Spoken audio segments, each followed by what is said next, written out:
Okay, ladies and gentlemen, let's get started. Thank you for joining us so promptly.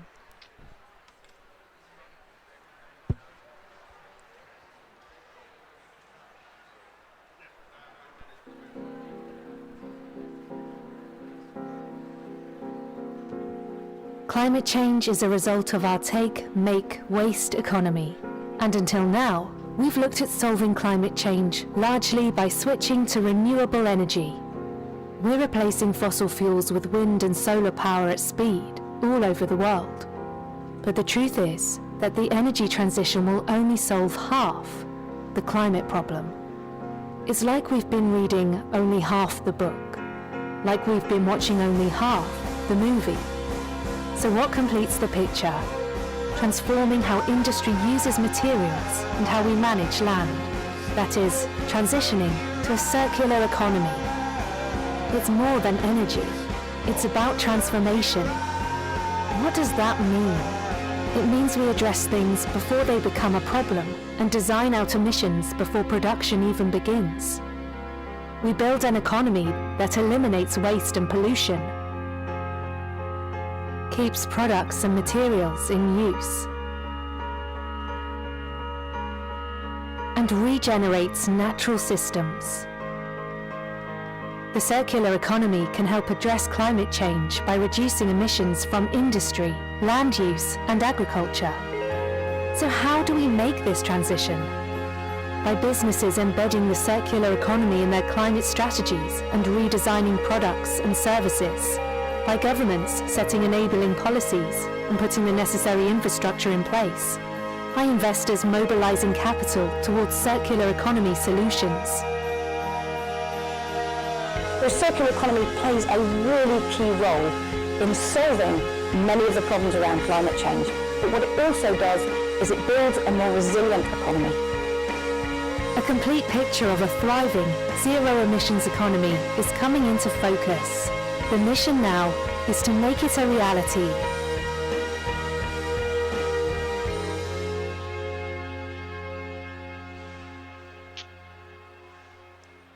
Thank you, Ellen MacArthur Foundation, for that video, and welcome everybody to our flagship event on the ground here at COP27, Creating a Circular Built Environment, the Why and How, hosted by the World Green Building Council, the World Business Council for Sustainable Development, and ARUP.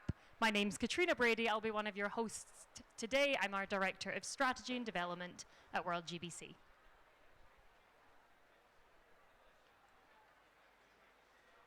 And let's see if it works. Yes, it works. Yeah, welcome everybody. My name is Luca De Giovanetti. I'm Senior Manager for the Built Environment at the World Business Council for Sustainable Development, WBCSD, and I'm responsible for the circularity and climate in the built environment. So bringing the two together, that's what we do as well. So, thank you. So let's put in context, first of all, why we are having this event.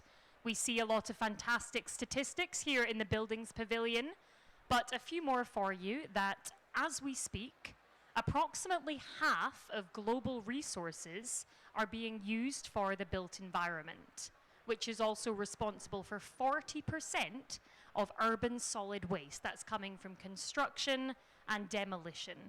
And by 2025, that amount of waste from construction and demolition is expected to double from 2018 levels. So this is really an accelerating environmental crisis that we are dealing with.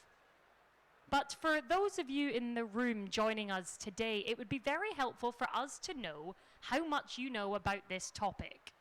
Can I please ask for a show of hands, how many of you are familiar with the term circular economy?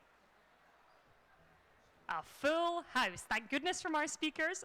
Okay, so speakers we know, we've got to dive into the detail. Sorry for those of you online who we know are here as well, but Luca, we've got ourselves an expert audience. good. So yeah, I mean, I think I liked really very the video that was done, shared now. So Ellen MacArthur Foundation, I really like the video because it shows that circularity is a key aspect to enable to address the climate aspect. So this kind of addressing the other half, it's really what we need. So it's not only about improving production, so renewable energy, but it's really the efficient use of electricity, and obviously to address the embodied carbon, efficient use of resources. So really good. So I'm very pleased to welcome Gonzalo Muñez. I think for 99% of the people in the room, everybody knows Gonzalo. So he's been the high-level champion for the past 3 years. I think one of the longest, now with Nigel, the longest champion. So yeah, he's the high-level champion for COP25 in Chile and last year. And well, we are very privileged to have him here because he's a very expert and advocate also for circularity. So thank you, Gonzalo.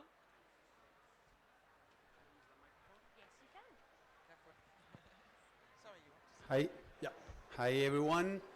Well, of course, thanks to the World Building Council for having us here, and for you, Catriona and Luca, for the opportunity to address these very short words and remarks about the topic. As Luca said, I've spent at least the last 15 years working on circularity, mostly in Latin America, and I'm passionate about the topic because I understand how extremely urgent it is, and how related to climate and the other topics related to sustainability.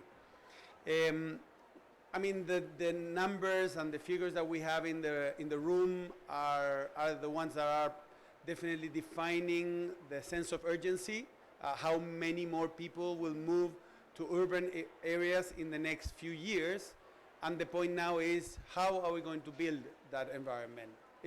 Does it make sense to think about a different way to build those environments? And of course, all of us know that the answer is yes. Why? First, because it's a changing world. We are now not only living in cities and houses and buildings that are failing in terms of tackling many crises, and not only the climate crisis, but also were designed wrongly, because we need to now start designing for the future, not for today. If we think about the figures that we have in the room, well, those people are going to live in a different world. If we keep on designing those buildings for the conditions that they have today, of course we will fail. One element be the temperature, right? Are we really designing and planning those buildings for a heated world? Probably not, right? Well, we should. So first, it's about planning. We need to plan our cities, our building environment as a whole, in a circular way. Probably that means much more dense, smaller cities, more than mega urbans, for people to transport and live and work in a much closer place, and not to travel long distances, but also in a city that can provide every single element that we require for our prosperity.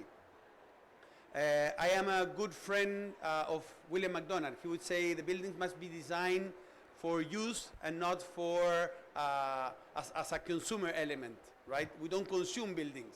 But if we think about the use of the building, we should design buildings for the end of use so they can become something different in the moment that we stop using it for what was designed in the initial moment. And we have examples of that. Imagine how many buildings would have been much more useful in the pandemic if they were designed for the end of use, to be really fastly adapted to a changing world. Well, that's one element. Take the pandemic learnings and position that when it comes to climate.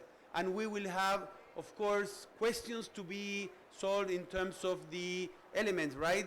What are the building elements? Is it concrete? Is it more steel? Is it, you're going to say, yeah, I know that Magali will say, yeah, let's use both cement and concrete. But we have to answer that, right? How are we going to use concrete and cement in a changing world? But then, of course, it's about how we're going to operate those buildings in a changing world. Circularity offers a lot of those potential solutions if we really also call for a cross-sector collaboration that can enable the environment to successfully scale all the transition that we require from a linear way to build our cities and our buildings to one that must be much more circular. So again, thank you so much. Well, Magali, of course, Miranda, Major, Christine, great to be here to listen to what you're going to say. And again, back to you, Katrina. It's been great to be here with you. Thank you. Thank you very, very much. It's my pleasure now to virtually welcome Usha Good day. Reiniger. If we could, oh, there we go. Who is joining us virtually today. She's still in Australia, but here are her opening remarks. Good day. I'm speaking to you from the lands of the Woiwurrung and Bunwurrung language groups of the Eastern Kulin Nation. My name is Usha Reiniger, and I'm professor at the School of Property, Construction and Project Management at RMIT University in Melbourne, Australia. I'm also co-lead of the Sustainable Buildings and Construction Program of the One Planet Network. Because I'm based here in Australia, I'm unable to join you today. The question that I've been asked to address is how can circularity be a tool to support the sustainable development of built environment in the global south?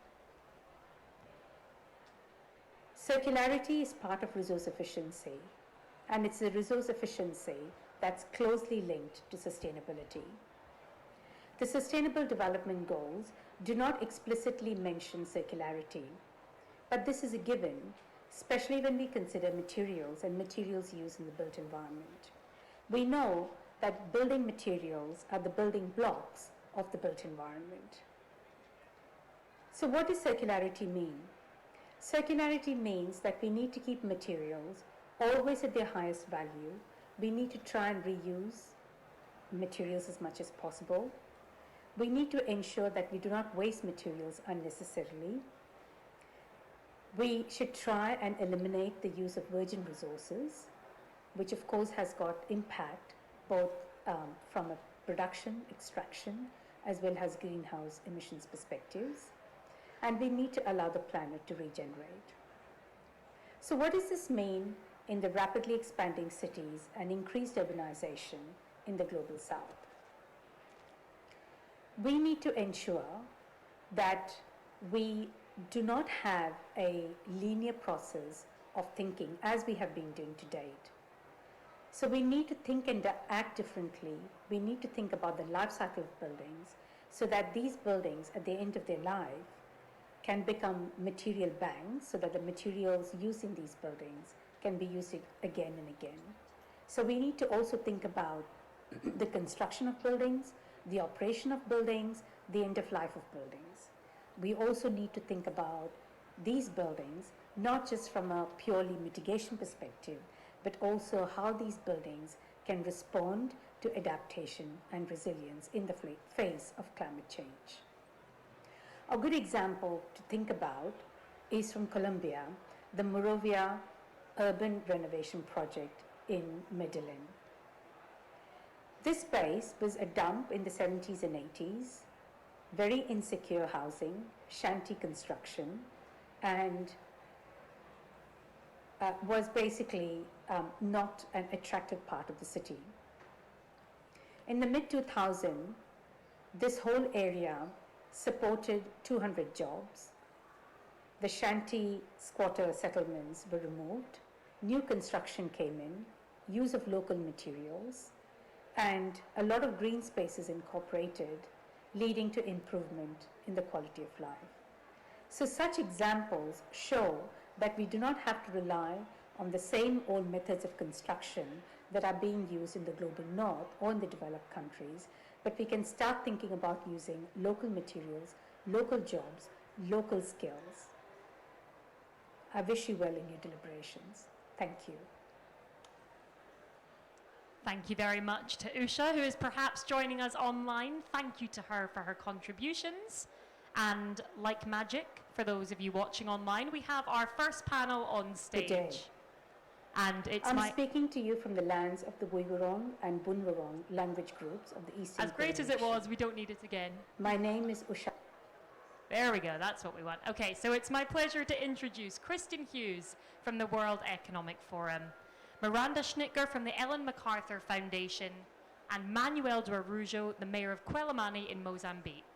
Thank you all very much for joining us. In the next 20 minutes, we are diving into the what and why of the circular economy. This is the first of our two panels. We're then going to go into the how-to. That's Luca's work in 20 minutes. But Kristen, let's start with you. We know, first of all, we've got a room full of circularity experts, and I'm sure we're also aware that over the last week, the conversation about finance has really been a very prevalent theme here at COP. There's a lot of talk about loss and damage, about financing resilience, the energy transition, whatever it is, and the term circular economy obviously has financial connotations. It's an economic principle.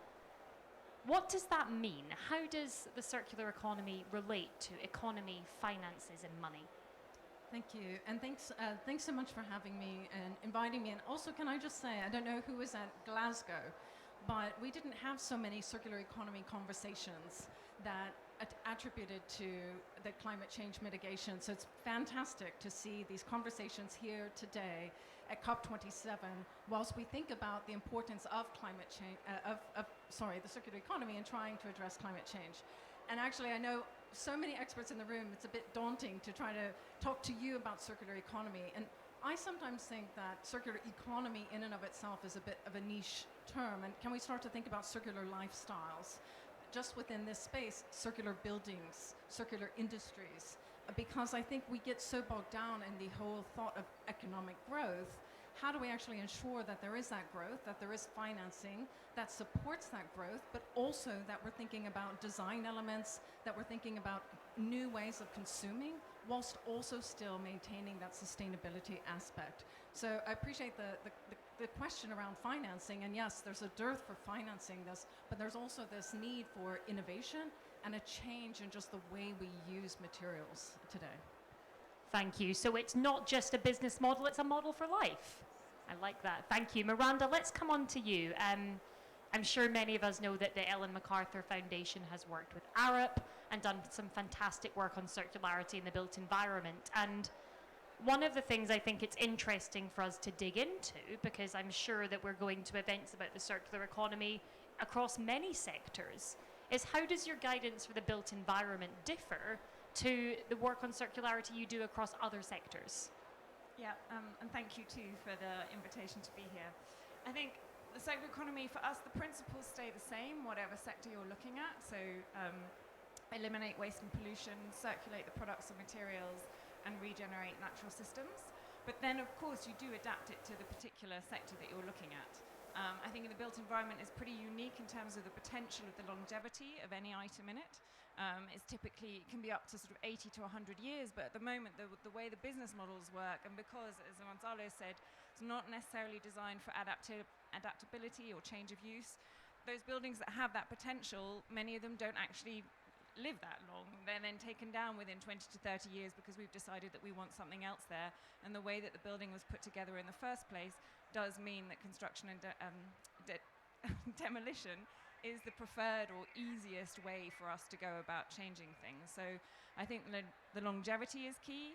I think many sectors will be able to talk about the complexity of their value chains. I think in the built environment, it is quite complex. Gonzalo mentioned planners.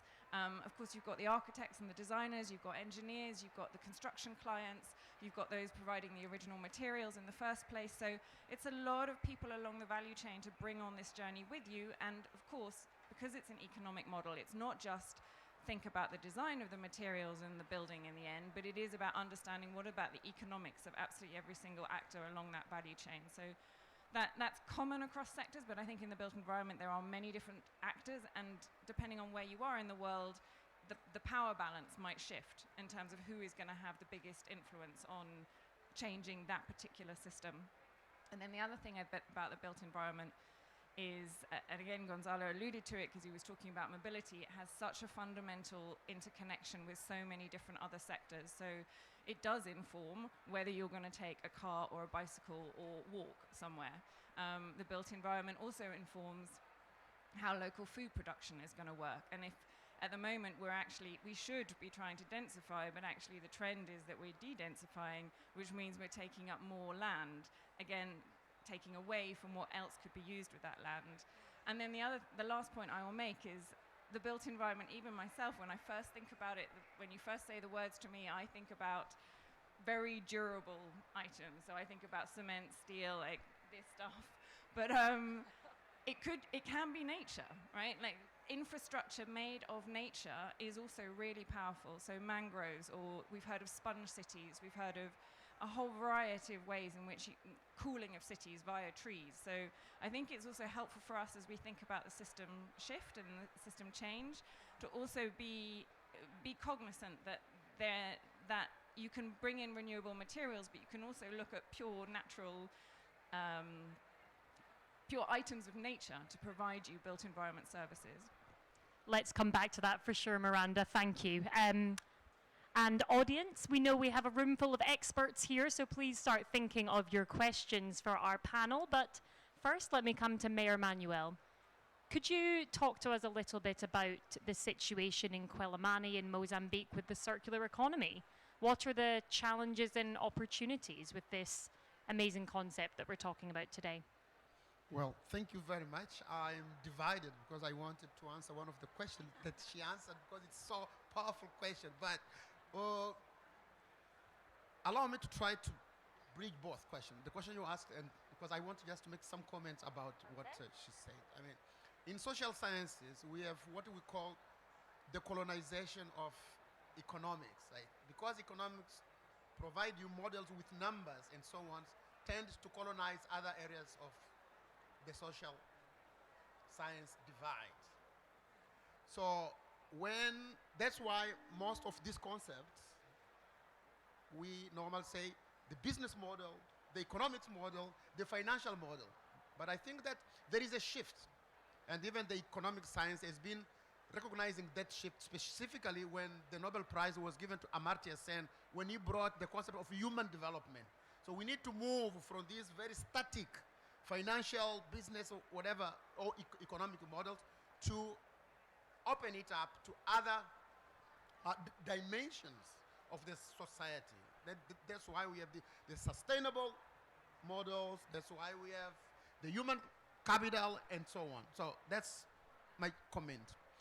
In Quelimane, we are facing different. First of all, Quelimane is the capital of Zambezia province in Mozambique with about 400,000 inhabitants. It's a coastal port city, and it's on the banks of the river dos Bons Sinais, Good Signs River. Because of its geography, it put us on a strained condition that we need to answer to the question that nature put us in. And so we suffer constantly of floodings. Floodings coming from the rain every single year. From January to May, we have flooding. And what really strikes me is that it rains, the water comes, and all the water goes to the sea. Like we lose it, we don't use it. That's one challenge. We want to be able of using this water to recycle, to reuse, and use for other purposes. Because in the next side or half of the year, we have gone drought. And I've been thinking about, we had excess of water from January to April. Now we are in October, we have scarcity of water. What can we do to have infrastructure that will allow us to use or reuse this water? But also, we suffer from sea rise level because, as I said, we are a coastal city. Sometimes we have got both phenomenon, sea rise level creating floods, plus the rain flooding. So it coincides. You can imagine what will happen. So what we are trying to do is to use nature-based solutions. As, for example, the replantation of mangroves, because mangroves are the first line of defense against erosion in our city. So when the sea rises, the river Bons Sinais moves from the seaside northward. And in the afternoon, it comes back. So like this river keeps moving right and left. And in that process, takes materials, the soil, and so on with it, creating, therefore, erosion. So like erosion is one of the challenges that we do real face. And as I mentioned before, mangroves are giving us this first line of defense. Of course, then we will use concrete and so on, but those are like substitutes.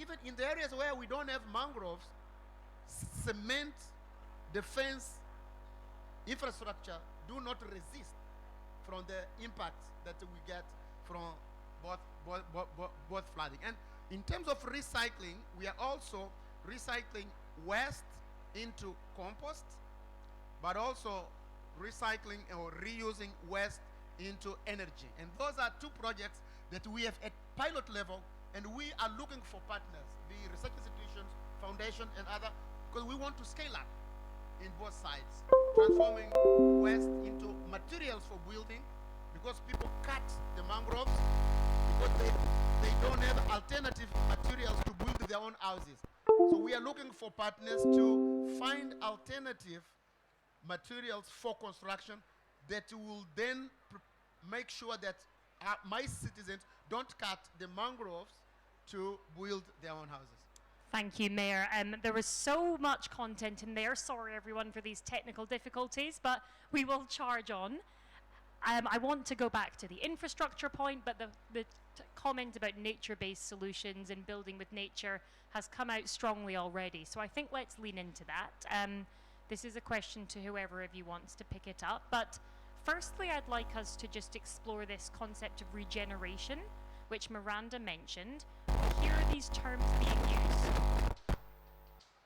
interchangeably sometimes, don't we? Regeneration of nature, the circular economy. Do any of you want to explain the difference between those? Or is there a difference? Are they the same thing? I think for us, what we're really looking for is regenerative outcomes. So as part of the circular economy, one of the principles is to regenerate natural systems. Certainly when you're in the agriculture space, you can also talk about regenerative production and agriculture, but I think in this space, with the built environment, I think it's about the outcomes, so the contributions. And of course, the built environment, first and foremost, you think about, well, perhaps not everyone, but I tend to think about, okay, well, what's it going to be like for humans in terms of providing shelter, number one. But actually also the built environment has so many other impacts like there's a mental health benefit from good built environment design. Then there's a contribution to clean air, depending on how you're doing it and incorporating nature-based solutions. There's a contribution just to your everyday, just the way in which things flow. So I think thinking about the outcomes, which from a circular economy point of view are many. It wasn't the idea of a circular economy wasn't designed just to achieve one thing. I know we're here at COP, and we need to highlight the connection to emissions, because as you said, that bit isn't so prevalent. It's growing, and it's wonderful that there are more side events on it. But the energy efficiency transition, which is key in the built environment, and the transition to renewable energy won't tackle it all. So we do have to understand that material, the way we use it now, leads to emissions, and we have to change how we produce and consume. But as I said, that's one of the outcomes, and we need to also look at the other outcomes, some of which is on the regeneration side, and the multiple benefits that come from that, including not far off the biodiversity COP, and there are also contributions to that from at the moment. I think the built environment is linked to about 29% of the list of endangered items on the IUCN list. So there are multiple angles. So the regenerative outcomes piece is really important. If I could just build on that quickly, I think also what I really liked about the provocation here from Mr. Mayor was also that we need to really think about new systems as a whole. So rather than this traditional economic model, let's think about the human model. Let's be a little bit more nature-centric. And actually, even the circular economy model is in of itself trying to break away from our traditional take, use, dispose model, right? So when you're thinking about regenerative, that is also something slightly new and different. And so whether it's the built materials or the environment around us, as we think about climate change, there's adaptation, but there is regenerative. And actually, they do go hand in glove, and we do need to be able to look at them through the lens that it's not just always utilizing new materials, extracting raw materials for whatever it is we're constructing, building, utilizing, but it's actually using what we already have in existence in a new, powerful way. And so it isn't always just taking buildings and turning them into buildings, it's actually using those buildings for something new. And I really love the provocation on looking at other nature-based solutions that can also go into the built environment. Thank you. I think we're hearing so much over these few days, aren't we, about innovative technologies and exciting inventions, but some of the solutions are simple, and that's an important thing for us to remember. We have a couple of minutes left. We've got time to take a quick question from the audience if anybody has one. Or all of your questions have been answered already. Let's go quickly on to next steps. I'll come to each of you, please, for a 1-minute response. What needs to be done? What are your calls to action for us to further the circular economy globally, but especially here in the global south? I think that the biggest challenge that we have is that we have got a departmentalized mindset. Like each department works on its own and tries to answer the challenge on its own. I think we need to create systems that work and talk together or to each other. We, for example, normally we hear here at COP about green economy, then we hear about blue economy, then we hear about circular economy, then we hear, it's like, each of us trying to take the issue and run away instead of coming together and working in a systematic way to solve this problem, bringing innovation into it so that, as she said, we look at the outcomes. It's also very important that we look at the issues from both sides, because most of the time, either we look from the supply side or from the demand side. Most of the time we forget that supply creates demand, but also demand creates supply. So we need to find a way of, when we talk about circular economy, to bring in both sides or the different sides, discuss together, and then we find the way out. I think that's the only way that we can move in a sustainable way, and in using innovation, problematizing, but also finding nature-based solutions. Because after all, we are talking about nature, and we are part of nature. Thank you. Thank you. Kristen. Oh, that's very inspiring words, I have to say. And if I could build on that, I love the systems approach. We also need to be thinking so that holistic, I like the supply, demand, and this multi-stakeholder. I know we've got the Chief Sustainability Officer here from Wholesome, who is probably going to speak to this later, but I learned recently that they wanted to use recycled cement in a place like Austria, which is not the global south, but they couldn't do it because of policy inhibitions. So it's not just a global south issue, it's a global north issue, and how can we help ourselves to look at new ways of thinking, new policies that help us actually to implement the change that we're looking for.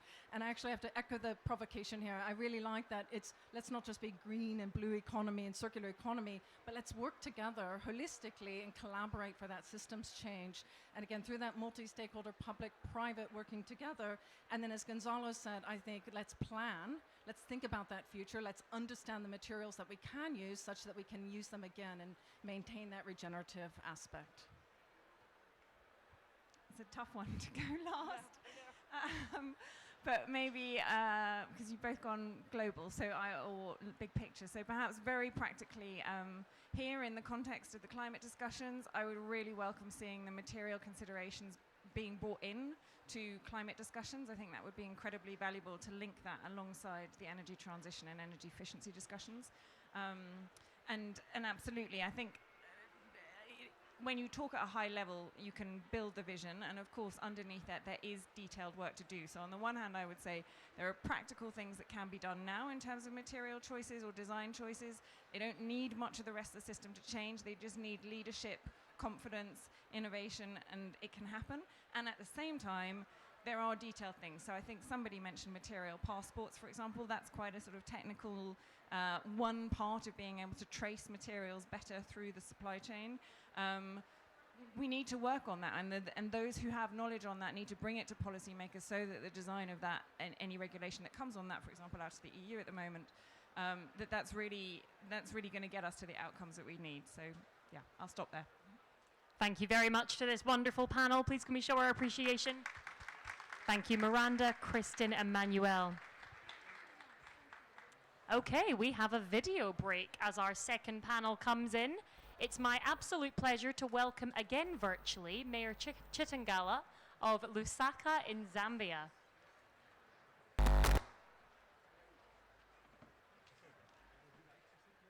Hello, My name is Chilando Chitangala, the mayor of the city of Lusaka in Zambia. The city of Lusaka has a population of over 3.5 million people, growing at a very fast rate of 5%. And 70% of the city is informal settlement. As a city, we have not been exempted from the effects of climate change, such as urban flooding and droughts. It is my pleasure to be contributing to today's event about creating a circular built environment taking place COP27 in Sharm el-Sheikh, Egypt. Today I want to talk about environmental impact of our buildings, our homes, cities and communities. We know that half of the extracted resources globally are used for built environment as well as nearly 40% of energy. Here in Zambia, we see great opportunities to tackle the environment impact of the buildings and construction sector in our country and our continent. African countries with their vast and tapped natural resources and fast-growing population have the chance to leapfrog to a low emission and climate resilient development mode by adopting circular economy principles that enhance social inclusivity. For us to manage solid waste in the city, which is quite a challenge, we are promoting urban gardening by converting organic waste into organic fertilizer in communities.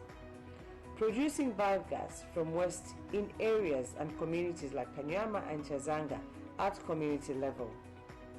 Cleaning up campaigns are some of the things that we do every last Saturday of the month to encourage the residents of the city to take part in managing waste and cleaning the city.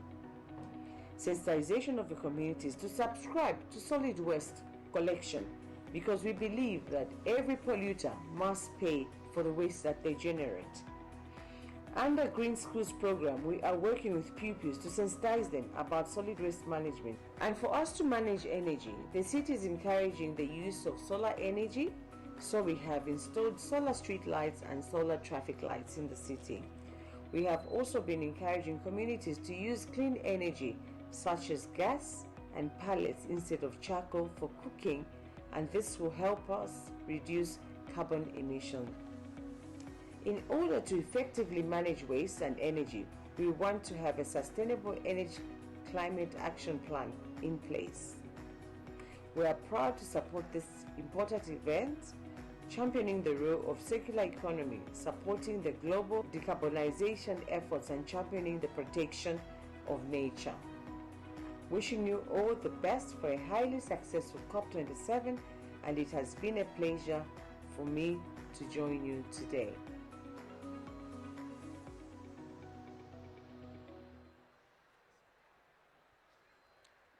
Voila, another inspiring words. So, and as you can see, panel change, new panel. So, and the second one that we have in now is about the how-to. So, I think this is very important because the how-to is about this COP. How do we implement action? What do we do for the action? And also, I'm very pleased as well because for us at WBCSD as well, the how-to is really central to our narrative. So, we really want to say, how do we do now things in all the different topics, and that's why as well for circularity is great. So I'm pleased to have with us Magesh Naidu, is the head of circular development of ICLEI, Matt Kennedy, associate director at Arup, and Magali Anderson, which is the chief sustainability and innovation officer at Holcim. Let's start straight away. I think it's very important to we also time-wise to make sure we cover enough ground in this session. First, maybe a quick question about the how-to. What are you doing on circular economy? What are your activities and why is important to you? Magesh, maybe start with you. Perfect. Thank you, Luca, for the question, and thanks for having me. The microphone. Oh, closer. Is that working now? Perfect. Cool. So thanks for the question. Thanks for having me. So what are we doing? I'm going to touch on a few points. The first is we've recently launched the Circular Cities Action Framework, and this essentially frames 5 entry points, 5 broad strategies that cities can utilize into the circular economy, circular development broadly. So this is at a very high level, right? But more importantly, when we talk globally, there are some cities that are really progressive, but also the topic is really new for most cities. So in terms of how to, while we're providing tools to, we're also starting with the what is, which is also vitally important. So the awareness component is very much part of our day-to-day work. Thank you, excellent. Matt, same question? Yes, thank you, and it's great. It's a great pleasure to be here with everyone talking about an important topic like circularity. In my view, it often appears that in the design, construction and operation of buildings, very little attention is given to the amount of carbon emitted. And certainly from an Arab perspective, I feel that the future of design is circular. So in that context, we collaborated with the Ellen MacArthur Foundation to develop a circular economy toolkit. And that is really about supporting organizations to keep assets in use for as long as possible. And what does that really mean? It's about helping to embed circularity within industry so we can deliver faster, more scalable solutions. And that toolkit is practical strategies, it's practical measures, it's case studies that are providing pathways for emissions reductions. And really, in many ways, what we're trying to do here is reimagine buildings as asset banks so that the materials can be repurposed. Excellent. And Magali, same question, and maybe as well, if you want to answer of the challenge of legislation that Christine mentioned before. You really want a quick answer? I mean, it's such a broad question. Wow. And I tend to talk a lot, so I will try to make it fast. But I think circularity in our industry, in the cement and concrete industry and building material industry, main driver. I mean, if I was told what's the one driver you have, I would say circularity. So just to set the thing. And it happens in many different places. So I will start with the product. How do we make our product more circular? How do we build more with less? How do we use less virgin resources for that? And this is where I will answer Christine's comment, which is basically, it's this famous cement we have in Switzerland called Susteno, where we use the fines of the old cement, what we call cement, concrete demolition waste, straight back in the cement. And we can only do it in Switzerland because that's the only country where the norms allows it. However, we've worked with the EU and it should be allowed in all of Europe sometimes in the next few months. We were told end of this year maybe. But this is fantastic because think about it. Think about there's an old building, we've tried to renovate it, it's reached a point of end of life, nothing you can do more.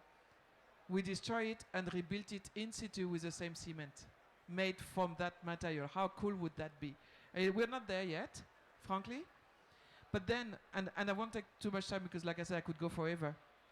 The other part of circularity, and Gonzalo stole one of the lines I normally have, so I'm really proud to have someone like Gonzalo stealing one of my lines, but you also mentioned it, and you also mentioned it. The repurposing of the building, I think design, circularity by design, and how if you have a pandemic, if we could transform offices into houses. So we have today a project with MIT where we are about to build something, and it doesn't matter what that something is, it could be a house, could be anything, where the structure itself, made of concrete, could be entirely dismantled and recreate something else, somewhere else. And I think that would answer so much of the, not just how do I destroy and reuse the finds, but how do I design for circularity to be able to repurpose many times, not just once or twice. And I stopped there because frankly I could speak for hours. Of course. Maybe back to you, Magesh. I mean, we developed a report last year about the business case for circularity in buildings. And the business case is difficult or challenging. So I have a very simple question to you. What does it mean? What is the value proposition of circularity at city level? So there's no simple questions, right? And I think there is no one value proposition. It depends where you go in the world. So for example, I think in the global north, generally, there's a huge opportunity here to tackle those hard to reach emissions. So circularity can offer that. There's also obviously the waste conundrum to free up space. But if you go into the global south, circularity offers obviously all of that, but I think a huge opportunity to bridge this developmental divide.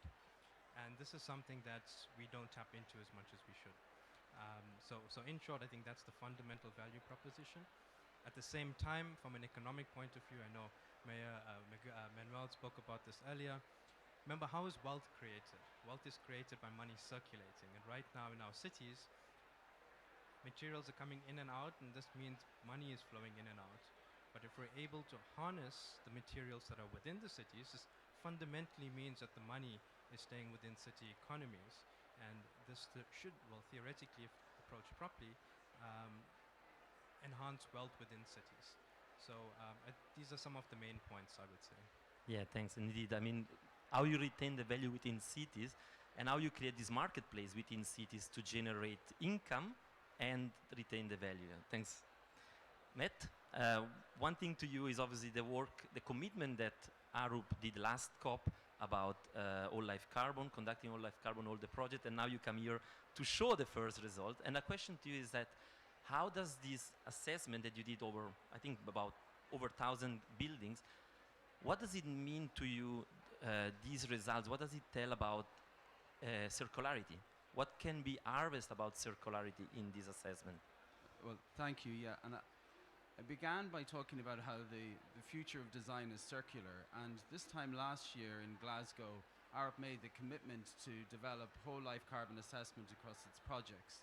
Now, we know the COP is very good at making commitments, but we want to honour our commitments too. So what we have developed over the last year, we've assessed over 1,000 projects. So in that instance, we're looking at engagement with investors, we're looking at engagement with the owners, the designers, and those involved in construction when we look at our projects in terms of whole life carbon assessment.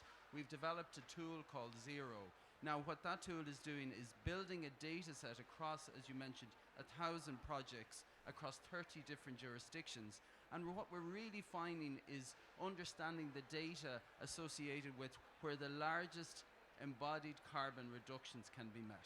Now what we feel that as a metric is really important in terms of our us using these insights to set the ambition and to pursue the UN high-level climate champions 2030 breakthrough goals. And I think that's really the driver. So rather than just making commitments, now we're assessing what it means, we're driving whole life carbon assessments across our projects, and we're also sharing that knowledge within the marketplace. And we would encourage other companies like ourselves to use that data set and share their knowledge within the market also. Excellent. Yeah, thanks. And Magali, a question to you is obviously the work that we are conducting more recently after that. The business case is about getting to measure circularity of building. What are the indicators? How do we measure the circularity? And so you and other members, some in the room as well, very active on that. Why is it important to quantify and provide indicators for measuring circularity of buildings? So I think, measuring why is important to circular. I'm not going to insult the audience by answering that question. I think if I had to explain to you why it's important to measure something, then it would be a bit sad. So sorry, I won't answer that part of the question.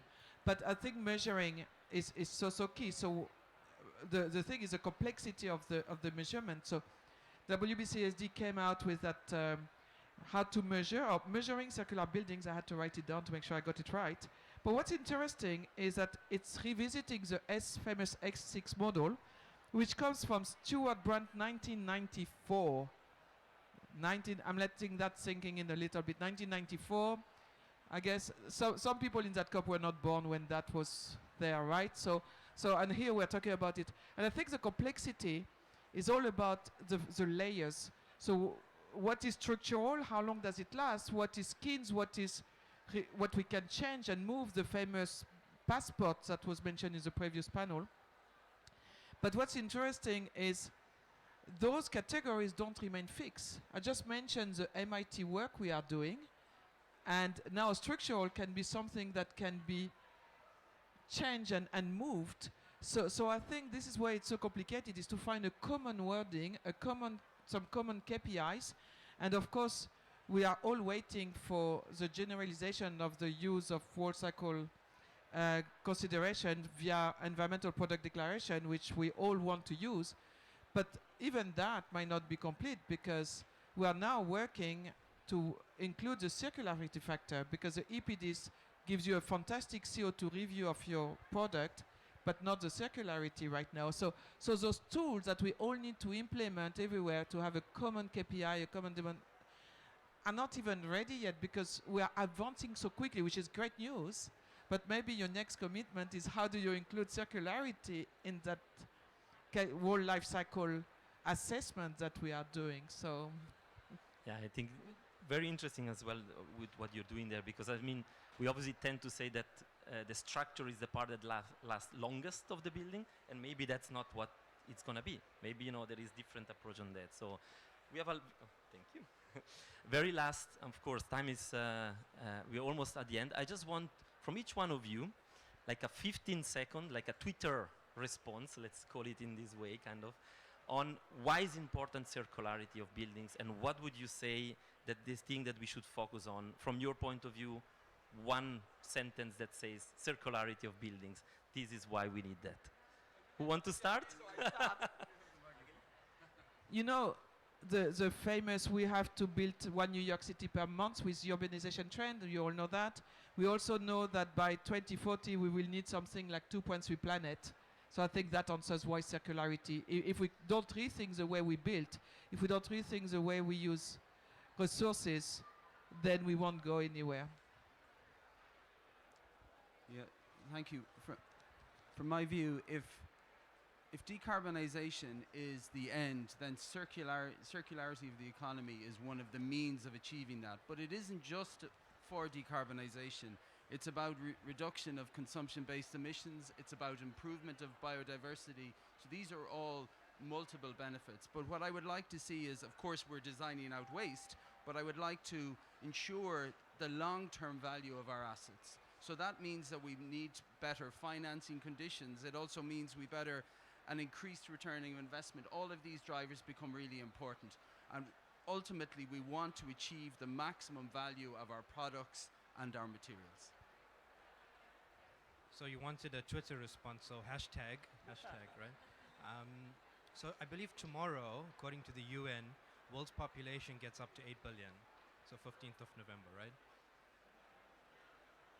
Where do we put everybody?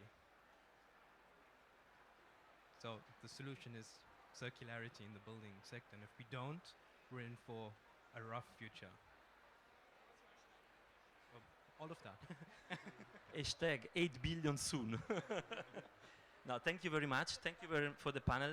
And indeed, I think very important is that circularity is a key enabler to achieve our goals, to achieve climate goal, to achieve the biodiversity goal, COP15 next month, as well another important topic. So circularity is a key enabler to achieve this goal. So thank you to the panel. So maybe a round of applause to the panel, please. And thank you. And back to you, Katrina. Thank you so much to this panel. Thank you very much.